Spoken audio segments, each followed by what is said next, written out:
Como dice la canción, no juzgues al libro por su tapa, juzgalo por su contenido. Ya llega Diomedes para conversar sobre libros.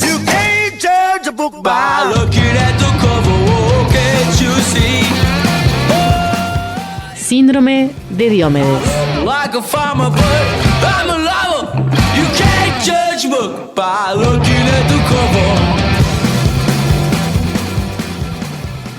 Muy bienvenidos y bienvenidas a una nueva entrega de Síndrome de Diomedes con nuestro librero de confianza, Jorge. Pero muy buenas. Un placer comenzar un nuevo miniciclo de este programa luego de haber ahondado profusamente en los temas electorales, en la identidad nacional. Tuvimos prácticamente 10 programas entre dos miniciclos, un montón. Comenzamos ahora sí a expandirnos fuera de fronteras y comenzamos una nueva etapa en este programa que hemos dado en llamar Dime de dónde vienes.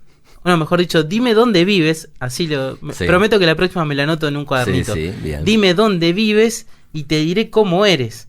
Intentando vincular las identidades y los procesos históricos con la geografía de los lugares. Y cómo fue determinando esa cultura. Exactamente. Y cómo se retroalimenta. Total, y efectivamente, como vos decís. Y para eso hemos de empezar a diseccionar estos elementos de la cultura vinculados con la geografía, tomando algunos casos particulares y contraponiéndolos, ¿no? Y nuestros primeros conejillos de Indias, en este caso, van a ser los buenos amigos de los Países Bajos y de Japón. Maravillosa contraposición. Y ahora vamos a ver por qué tienen en común, qué tienen de distintos. Un país que por un lado es europeo, ¿no? Del norte de Europa Occidental, y por otro una isla allí varada al este de Asia. Sí, un lugar que es básicamente el gran delta del Rin. Sí. Que la cuarta parte de su territorio está por debajo del nivel del mar, frente a una miríada de islas definidas por sus montañas, sus volcanes, sus terremotos. Creo que los Países Bajos, el lugar más alto, que tiene 250 metros. Sí, una risa. Ahí está. Y para sobrevivir, desde hace 500 años como mínimo, están construyendo polders. Totalmente. Y tratando de ganarle 1 centímetro al mar. Eso es el punto de partida en el que vamos a tener, porque sin duda ambos comparten un elemento muy fuerte, que es haber desarrollado una gran adaptabilidad a su territorio para poder sobrevivir. Sí. Ni siquiera para estar bien, para sobrevivir de punto de partida. Claro, y ahí vienen algunas cosas maravillosas, que es que inicialmente la primera asociación que habíamos hecho había sido a través de Van Gogh y su pintura. Ajá. La segunda, y ahora después lo vamos a desarrollar mucho más, es el dato de que Holanda está cerrando las cárceles y Japón básicamente no necesita cárceles porque es el segundo país más seguro del planeta, luego de Singapur. Es el país que tiene menor cantidad de homicidios per cápita. Uh-huh. Luego de Singapur, que bueno, es un estado, ciudad, que bueno, es un caso muy exceptuado. Pero vamos a arrancar por lo que habitualmente casi todos nosotros decimos Holanda, y eso es un mal concepto porque Holanda es una de las provincias de los Países Bajos, en la que es una de las historias más fascinantes para entender cómo se forma una identidad, al menos si uno se pone a pensar que en el 1500 ese lugar pasan cosas absolutamente increíbles. Es obviamente el gran punto de encuentro entre la cultura latina y la nórdica, o de choque, o de confluencia, o de contradicción. Es el clivaje perfecto entre esas dos culturas. Entonces, en un proceso de formación de los estados nacionales, mientras que en España está todo el proceso de reconquista de los cristianos contra todas las otras culturas, judíos y musulmanes, ahí se están desarrollando puertos extremadamente activos, y en ese proceso se da de que lentamente empieza a surgir sentimiento de que esa área tienen valores bastante distintos a los otros. Habitualmente siempre deben ser una especie de ping-pong entre monarcas de la línea de los Habsburgo, Ujú. con habitualmente dominio del lado francés. Bien, o sea, pensemos la gran entidad de lo que vendría a ser hoy en día Bélgica, Holanda, Luxemburgo. El Bien. Benelux. El famoso, lo que hoy en día se llama Benelux, en aquel momento pasa sistemáticamente de una mano a la otra. Brillante. Nosotros ahí tenemos el proceso de que no solamente estamos cambiando territorios de manos, sino de que está el terremoto de lo que fue la Reforma de Lutero, en el que por primera vez realmente surge una herejía que cuestiona absolutamente todos los cimientos de la Iglesia Católica y que increíblemente esta sí logra un enorme apoyo de ciertas monarquías y ciertos sectores nobles, porque de alguna forma, al haber un cuestionamiento sobre la riqueza y el patrimonio de la Iglesia Católica, parte de esas riquezas podían ser pensadas que volvieran al dominio profano, que básicamente era de los príncipes. Entonces los grandes príncipes alemanes les pareció una maravillosa idea la de Lutero de sacarle dominios a la Iglesia Católica.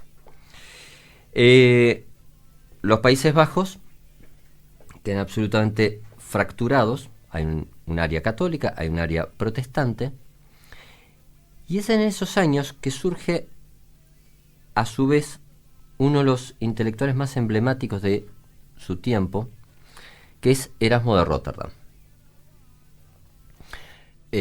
Rotterdam es la ciudad-puerto que está específicamente en el delta del Rin. Era y es el gran puerto de Europa. Erasmo es el hijo bastardo de un sacerdote y su empleada doméstica. Cosa curiosa, hace una carrera sacerdotal. Si uno mira la biografía de él, es impactante por todos los diversos países que vivió. Básicamente estudia en el contexto de París, se desarrolla intelectualmente en Italia, viaja a Inglaterra, obviamente está en su patria. Y Erasmo de Rotterdam de alguna forma es el primer gran rostro que uno le puede poner al humanismo. Porque fue, si bien es cierto que era una persona integrante obviamente de la Iglesia y que había sido alguien que sistemáticamente había dedicado toda su vida al estudio de la teología, empieza crecientemente a cuestionar cómo se imparte la educación. Y mucho más interesante que eso, empieza a plantear el derecho a rebelarse frente a la autoridad. A todo esto históricamente nos ubicamos en siglo XV. Exactamente. 1466 al 1536 es don Erasmo, que es increíble porque es el tipo sensato, inteligente, en el momento en que toda la gente elegía blanco o negro. Uh-huh. Y son los momentos, digamos, los años o el periodo histórico, digamos, previo a la independencia, digamos, de los Países Bajos, como vos mencionabas, del Imperio Español. Sí, entonces, ¿qué pasa? Vos tenés un intelectual absolutamente fascinante, con una cabeza muy importante, pensando cosas originales, de alguna forma muy subversivas, que es un tipo de dos tiempos, y que tanto los católicos como los protestantes van a querer que se incline por uno de los dos bandos. Uh-huh. ¿Por qué? Bueno, porque entre otras cosas Erasmo de Rotterdam a su vez había hecho la mejor traducción hasta ese momento del Nuevo Testamento. Con toda esta escala de valores, con toda esta visión humanista, había hecho una traducción al griego que había sido la gran novedad teológica y literaria de ese momento. Lutero es la que toma como referencia. Lutero toma de referencia a Erasmo de Rotterdam, pero a su vez Erasmo no rompe con la Iglesia Católica. Y entonces eso empieza a generar una enorme presión sobre él para que defina bandos. ¿De qué lado estás, chabón? Le dijeron. Exactamente. Entonces, de hecho, la famosa intimación de uno de los príncipes de la Iglesia Católica fue directamente: tú has empollado a Lutero. La respuesta de Erasmo de Rotterdam, parece de Mujica, es: pero ese no era el pollo que yo esperaba. Se lavó las manos un poco. No. El tema es que él, lo que estaba tratando de decir es que él lo que estaba buscando era que la religión no fuera la opresión que estaba haciendo. Él quería una lectura totalmente distinta. Si bien es cierto que él condecía con gran parte de los postulados de la Reforma, él era, como buen humanista, una persona absolutamente alejada de todos los radicalismos y todo el violentismo que tenía ambos bandos. Porque si pensamos de que muy pocos años más tarde, Lutero es obviamente contemporáneo de Erasmo de Rotterdam, porque es entre 1483 y 1546, o sea, viven en el mismo momento.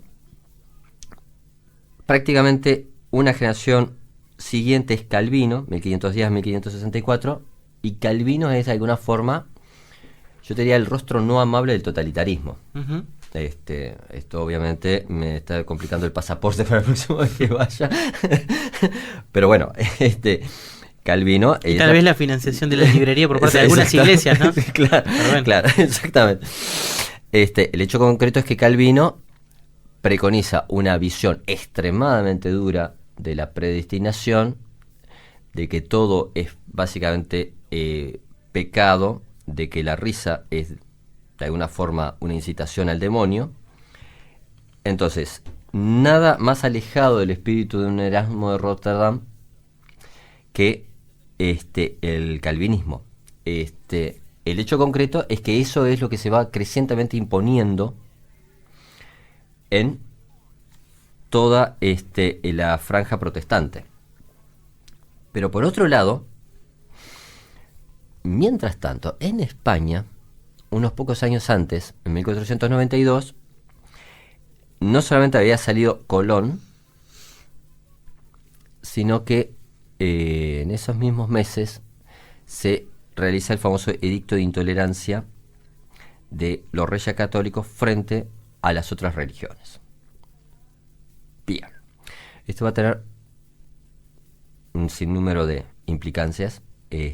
La primera es que se condena a la muerte o al destierro a gran parte de la sociedad española, porque obviamente musulmanes y judíos durante 400 años de alguna forma habían armado un estado plurirreligioso que, si bien es cierto que quizás no fuese el paraíso, de alguna forma es uno de los pocos casos históricos de una sociedad abierta a la que tú podías profesar tu religión sin mayor contratiempo. O sea, al menos con seguridad física. Y que para aquella época... ya era sí, increíble. Insólito. Ya está, era insólito. Entonces, 400 años en que las personas podían tener una religión distinta que su vecino, y eso no pasaba nada, es realmente una ruptura. Bien. Los reyes católicos habían prometido en su campaña electoral y militar de que iban a respetar las diversas religiones, que era tan su proceso de concentración bajo una sola corona de todo el territorio español, de todo el territorio de lo que era la península ibérica. La gente de alguna forma le creyó. El proceso de reconquista es una cosa muy interesante. Había cristianos y musulmanes de ambos lados. El hecho concreto es que la implicancia de la ley del edicto de intolerancia condena al destierro inmediato a todas aquellas personas que no se quieren convertir.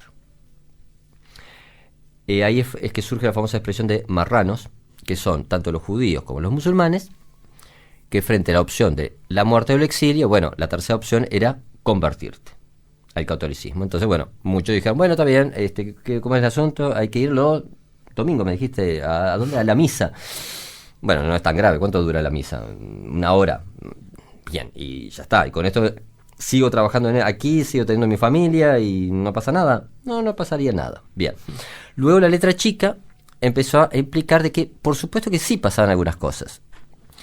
Tú, para tener tierras o acceder a un cargo estatal, tenías que demostrar 3 generaciones antes de que no había ningún hipotético judío o musulmán en tu árbol genealógico. Ahí se empezó a complicar.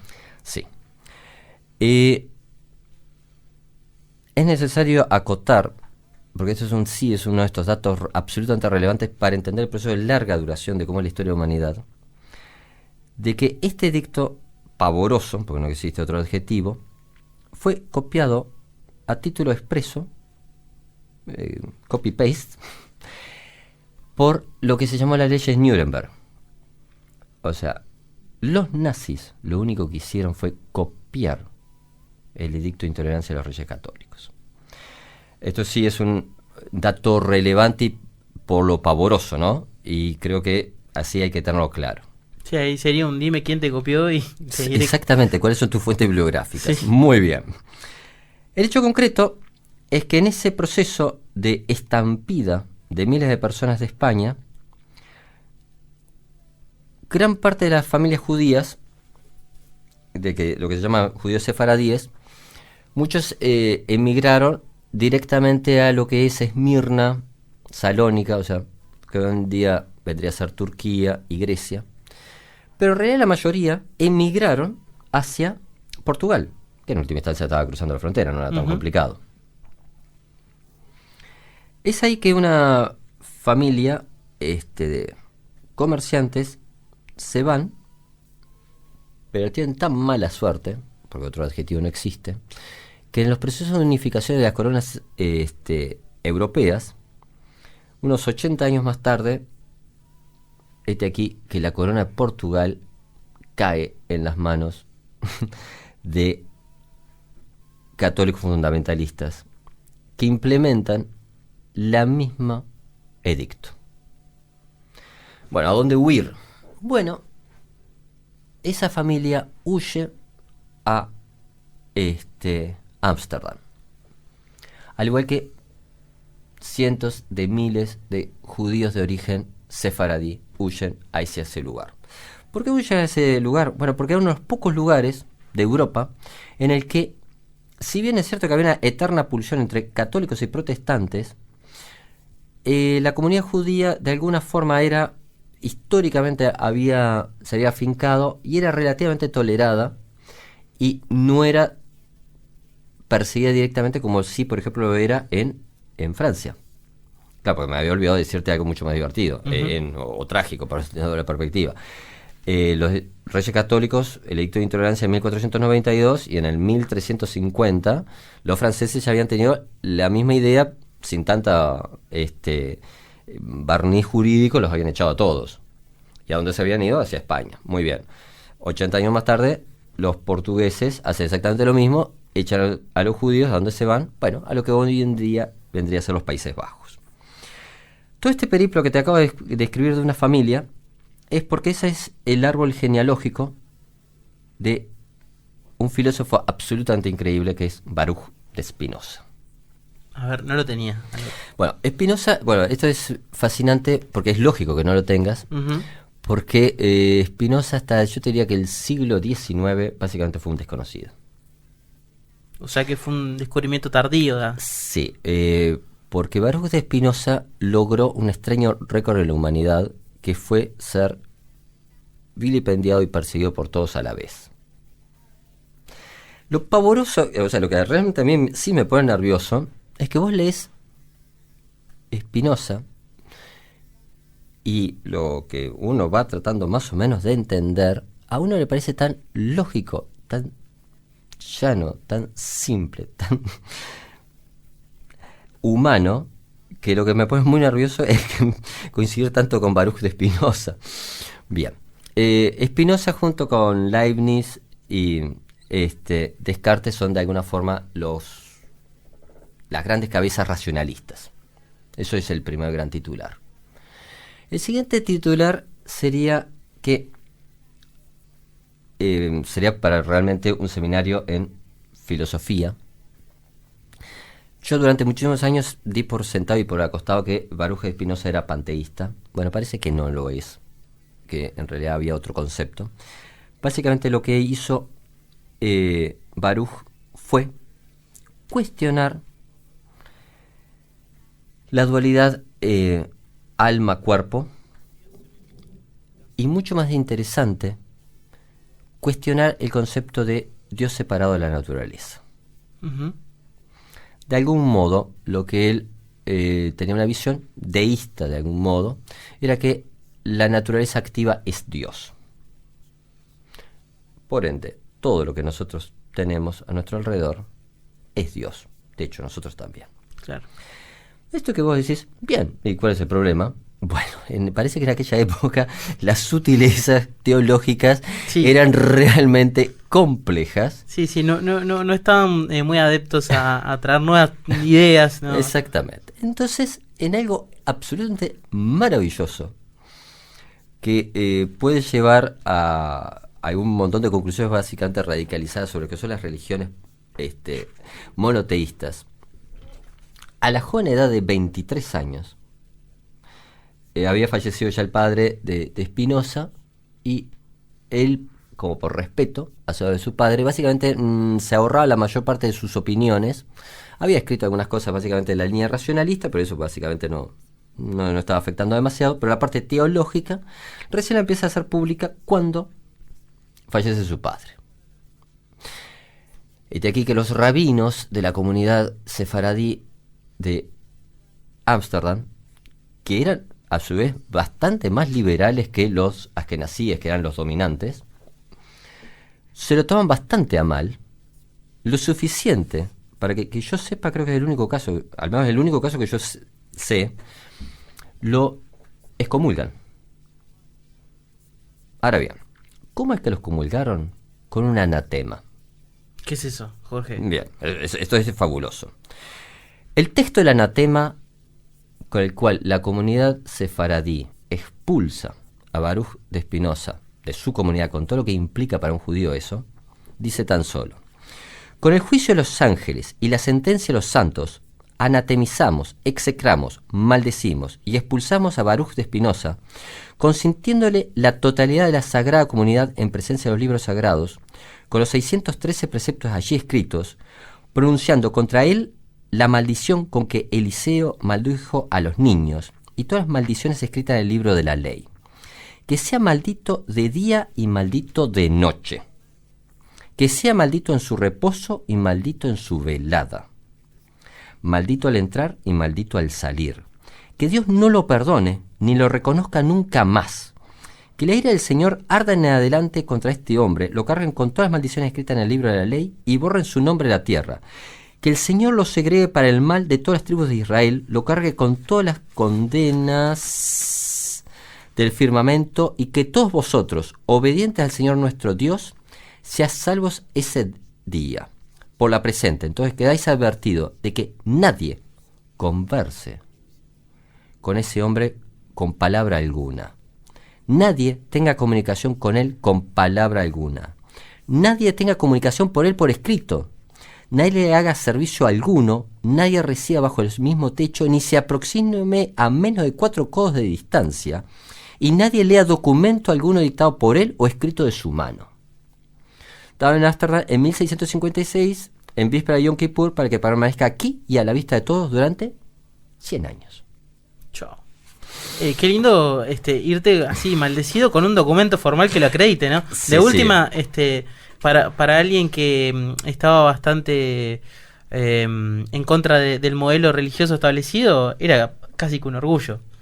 Sí, exactamente. Pero bueno, obviamente también una carga, ¿no? Ponele que no lo dejaban hablar con nadie. Lo que sí acontece que obviamente se tiene que ir de Ámsterdam, se va a las afueras, y ahí pasa algo muy interesante, que es que De Wiers, creo que se llamaba, es uno de estos... no es un señor feudal, es uno de los burgueses ricos de esa zona. Lo toma bajo su protección, porque ¿qué pasa? Baruch de Spinoza es un maravilloso punto de encuentro entre estoicos, cristianos liberales, ciertas lecturas del judaísmo, que empiezan a pronunciar no solamente la discusión racionalista, sino que quizás sea uno de los primeros gérmenes de un ateísmo explicitado. Es por eso que va a tener tanto impacto ideológico, porque él no solamente escribió Él era, siguiendo la línea del espíritu de su tiempo, porque esto también es lo interesante, siguiendo a Galileo Galilei y a Hobbes, había llegado a la conclusión de que obviamente la realidad estaba determinada por leyes. Bien, el mundo físico tiene leyes, que eso es lo que había explicitado Galileo Galilei. En la misma línea de Hobbes, bueno, muy bien, esa estructura lógica racional se aplica a la sociedad. Él va un paso más adelante y empieza a evaluar qué tipo de leyes mueven la moral y la religión.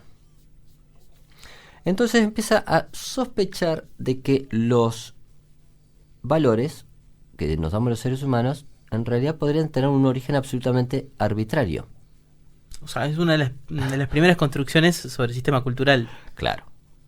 Uh-huh. Sí, sí. Entonces, estamos poniendo muy en el centro al hombre con su responsabilidad y con su libertad y qué es lo que está haciendo. Pero a su vez es una persona que empieza a teorizar sobre nada más ni nada menos que el régimen democrático. Porque ¿qué es lo que pasa en este lugar? Aquí, de alguna forma, los Países Bajos eran una experiencia republicana, al igual que en el norte de Europa, Florencia o Venecia. Entonces, más allá de que eran gobernados por una aristocracia de mercaderes, había un concepto creciente de republicano. Sí, hay cosas, hasta hoy en día es uno de los países que tiene una monarquía, ¿no?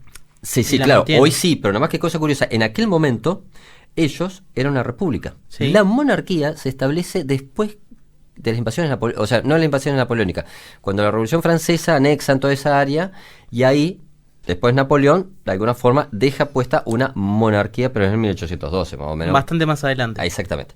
Pero de alguna forma, durante un periodo bastante extenso, los holandeses tuvieron...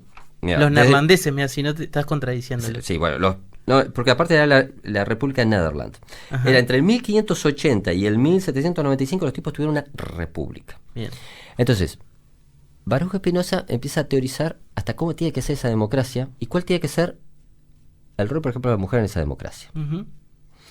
Entonces, claro, él ya lo habían echado de la comunidad judía, ya había tenido problemas con un montón de gente. Y entonces empieza a teorizar que, bueno, claro,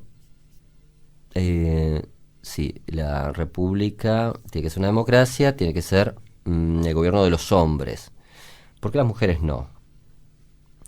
Porque son inferiores. Ok, son inferiores. ¿Qué pasa si resultara que no son inferiores? Bueno, obviamente también tendrían que estar gobernando las mujeres. Entonces, él mismo se responde a sí mismo que mejor ese tema de las mujeres gobernando, que en realidad ya es totalmente lógico y racional para él, mejor dejarlo en suspenso porque podía provocar muchos problemas. O sea, él ya sabía que, bueno, había una cota de problemas que podía enfrentar un Spinoza. Pero por lo menos a nivel teórico la vio venir. Obvio, muy adelantado. Claro. Entonces, es por eso es que cuando lees a Spinoza, vos empezás a decir, bueno, que es lo mismo que te pasa que con Erasmo, que son personas que vislumbraron los temas que hasta el día de hoy nos siguen marcando. Uh-huh. Te vas a hacer matar por cualquier bandera en la acepción más radicalizada. Bueno, Erasmo de Rotterdam te va a decir que lógicamente que no, que efectivamente el lado A tiene un 34% de razón, el otro tiene un 28%, el resto no se sabe muy bien quién la tiene. No mates a nadie por eso. Ya está. Spinoza te va a empezar a advertir de que de alguna forma la religión está siendo una mochila demasiado pesada. El poder de la clase sacerdotal está empezando a ser una mochila demasiado pesada. Erasmo de Rotterdam te está advirtiendo que el sistema educativo está fabuloso aprender, no bajo cualquier forma. No puede ser que exista castigo físico, humillaciones. Sí, y en una época donde volvamos a reconectar, o sea, instituciones educativas estaban fuertemente ligadas a la religión. Eran una cosa sola. Sí, sí. A excepción de que uno fuese un noble que lograse contratar un preceptor, o sea, el común de los mortales no accedía a la educación, los pocos que accedían era solamente a través de la Iglesia Católica, era algo absolutamente jerarquizado. Claro. Pero bueno, ese es el contexto de alguna forma cultural. Pero viste que sistemáticamente hemos estado manejando el concepto de que Netherlands, Países Bajos, Holanda, son básicamente personas que estaban asignadas por el mar, porque entre otras cosas salían a cazar ballenas, salían a pescar. Muy bien. Como fuente incluso de alimento. Eso los hace de que son uno de los grandes pueblos exploradores. Y es absolutamente increíble como Nueva York, en realidad se llamaba Nueva Ámsterdam. Claro. Como Ciudad del Cabo, Sudáfrica, los Boers son los holandeses. Pero como Indonesia de alguna forma también llegan los holandeses hacia ese lugar. O sea que desde ese pequeño rincón del mundo lograron expandirse bastante. Sí, y además aprovecharon históricamente ese momento de la independencia para, digamos, no soltar nunca más y fue un momento crucial porque no es casualidad también que en ese momento, digamos, la corona española haya tenido que flaquear en varios puntos por Europa, porque fue, digamos, el siglo posterior a que ellos encontraran América. Sí. Y claro, y eso les llevó una cota de recursos infinita, porque se encontraron con un continente nuevo. Sí. Que era, y ahí sí, que era, ¿es ahora o ahora? Claro, y ahí pasa una cosa muy interesante, que los holandeses empiezan una guerra bastante breve, de solamente 80 años, con los españoles. Claro. Lo que arranca como de alguna forma una lucha religiosa pasa a ser unas luchas más sangrientas que registra Europa en la relación de territorio-población. Carlos I de alguna forma había sido criado en lo que vendría a ser hoy en día Bélgica, entonces le tenía simpatía al territorio, ¿ok? Felipe II, que fue una persona de un nivel de dogmatismo absolutamente increíble, que fue quizás la persona que tuvo, bueno, Carlos I y él fueron las personas que tuvieron un dominio más extenso como monarca. Iba desde las Filipinas hasta Florida, desde California hasta la Patagonia, y hasta Hamburgo. O sea, era realmente el planeta. Nunca se ocultaba el sol en los territorios de Felipe II. Que Felipe II, en todo ese enorme mapa, no podía entender de que estos chiquilines de los Países Bajos siguieran a Calvino. Y eso era imperdonable. Entonces, básicamente lo que hizo fue una guerra de exterminio. Si uno mira las pinturas de Rembrandt, bueno, de alguna forma lo que está retratado es eso. La heroica resistencia de los Países Bajos contra la corona española. Pero lo que va implicando es que hay un momento que obviamente España termina cediendo, se termina retirando, se consolida esa nación totalmente orgullosa de sus instituciones muy republicanas, de navegantes que llevan a todos lados, y ahí empieza un proceso que es fascinante, que es ¿qué significa ser calvinista? ¿Qué significa ser calvinista? Bueno, entre otras cosas, ser calvinista te va a llevar a que sos, junto con los chinos, los únicos europeos que pueden llegar a Japón. Bien, abrir una ruta hacia Japón, que es donde nos vamos a trasladar en la no, próxima. Es un primer contacto bastante raro. Bien. Había un solo puerto en Japón, llegaban los comerciantes de Netherlands ahí, no entraba ningún otro, porque ¿qué pasa? Desde el 1600 hasta 1860, durante 260 años, Japón se había cerrado totalmente al mundo. ¿Por qué? Porque cuando empiezan a llegar todos los misioneros españoles, tipo San Francisco Xavier y todos esos. Los japoneses, no sé por qué sentimiento paranoico, que habría que analizarlo por parte de la identidad de ellos, presupone que detrás de los misioneros van a llegar los otros amigos de los misioneros y que van a tener un pequeño gran problema y que van a terminar subjugados, al igual que le ha pasado al resto del planeta, porque detrás de los misioneros venían los ejércitos. Sí.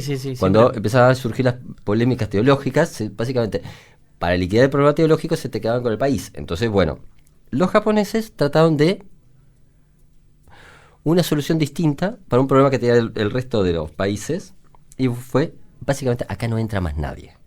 Cerrarse. El bloqueo lo hacen relativamente acotado y lo hacen a un solo puerto que pueden entrar chinos y holandeses, de alguna forma.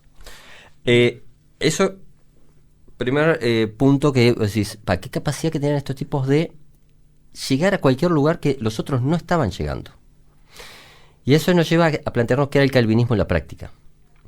Es una doctrina en la que supuestamente está escrito quién se salva y quién no se salva. Bien, eso uno presupondría que es una doctrina muy fatalista. Esa sería la primera lectura que al menos uno sacaría. Cosa curiosa, no. Porque el gran tema de fondo es, en una comunidad, tratar de entender quiénes van a ser los que se van a salvar y cuáles no. Hay un índice muy simple para saber si una persona se va a salvar o va a ir al infierno. Las personas que se van a salvar son obviamente las que le caen en gracia a Dios. Básicamente lógica, bien, ¿no? Esto Tiene su lógica. Suena coherente. Bien, si tú le caes bien a Dios, ¿qué es lo que te va a pasar? Y cuando te mueras vas a ir al cielo y vas a ser sí. recibido en sus brazos. ¿Y en el más acá? Y en el más acá, bueno, vas a ser bendecido y podrás seguir una vida en condiciones normales, digo yo. Bueno, eso es una versión muy católica, que habla muy bien de ti. La lectura calvinista es que tú vas a ser muy rico.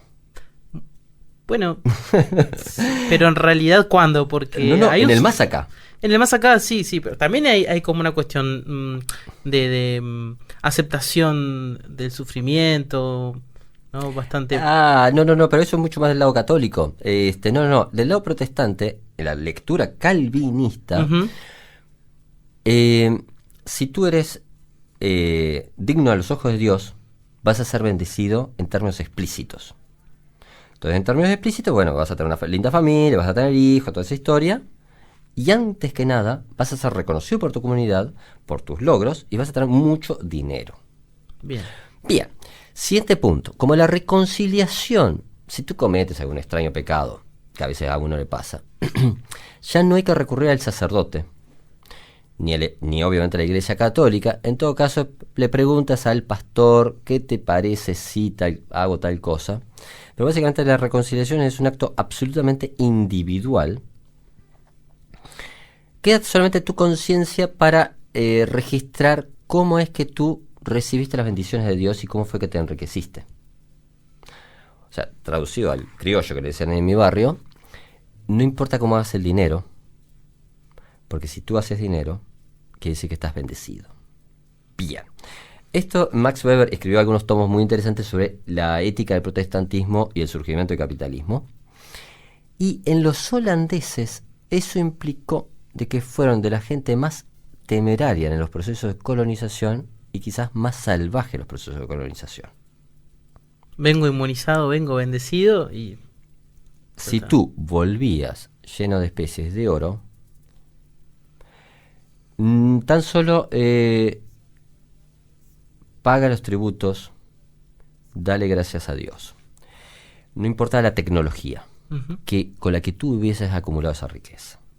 Bien. Por ende, todo ese proceso de riqueza pasa a ser exponencial, porque vos tenés toda una comunidad cuya identidad pasa por estos valores. Claro. Y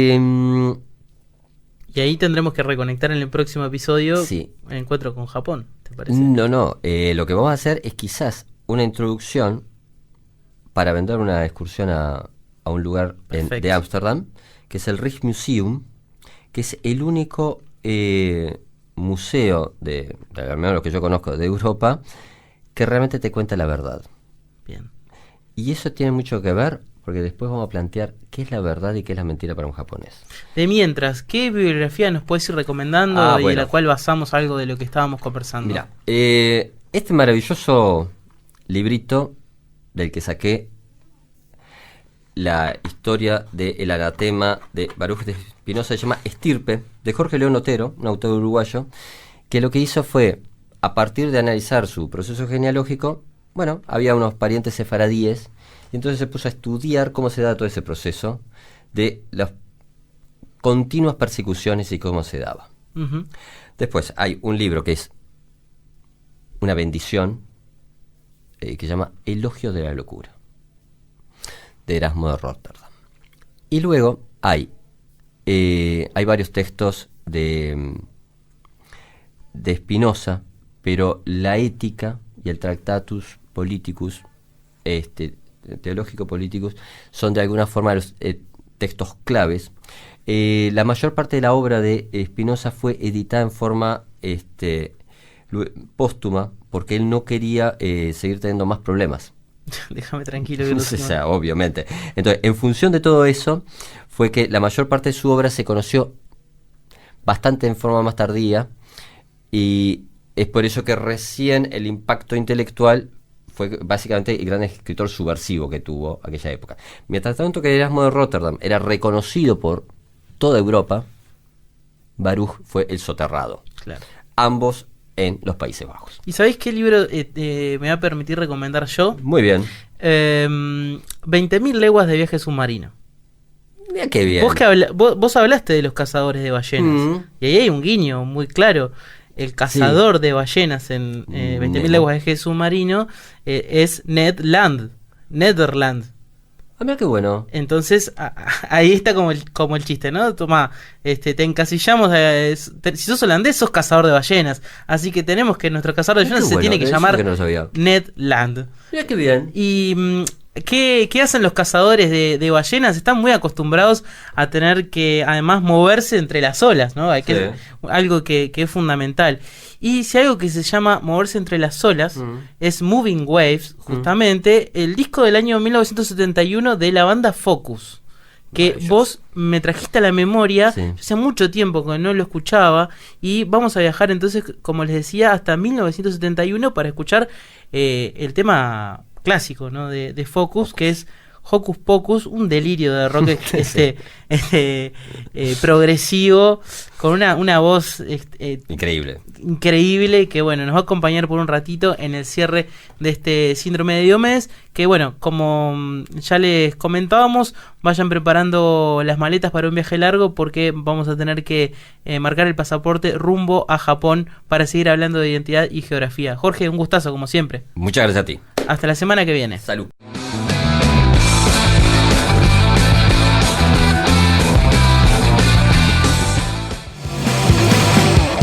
Síndrome de Diomedes.